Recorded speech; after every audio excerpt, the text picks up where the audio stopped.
À 10 minutes au sud de la capitale régionale, Orléans, Olivet est desservi par l'autoroute A71, par une ligne de tramway et par des bus.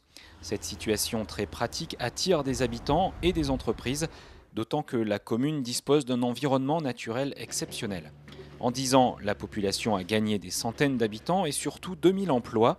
Un plan local de l'urbanisme existe depuis mars 2007 pour faire face à cette pression urbaine. Pour préserver et valoriser le cadre de vie, nous avons pris une option très forte dès le départ, à savoir interdire l'urbanisation d'au moins 50% de la commune. Ces 50% de territoire sont réservés à l'activité agricole ou classés espaces naturels et boisés. Exemple, les bords du Loiret. Le Loiret est le fleuron de la commune, il fait sa réputation depuis toujours. Nous avons pris une option forte, interdire l'urbanisation aux abords immédiats de la rivière.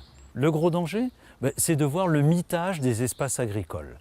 Ce mitage a eu lieu antérieurement le long des voies de desserte des différents quartiers.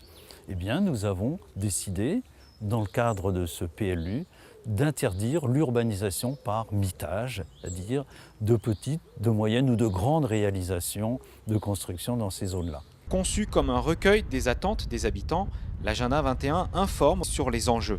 Par exemple, comment concilier le respect des paysages et le nécessaire développement de la commune. Ce document engagera la ville pour plusieurs années en matière de logement, de zones d'activité, de voirie. Cependant, les élus d'Olivet ne souhaitent pas favoriser tel ou tel secteur en réalisant par exemple un écoquartier. Pour le moment, l'équipe municipale, effectivement, n'a pas pris le parti d'organiser un écoquartier. Nous ne voulons pas privilégier un quartier qui serait un petit peu exemplaire, dans lequel il y aurait tout.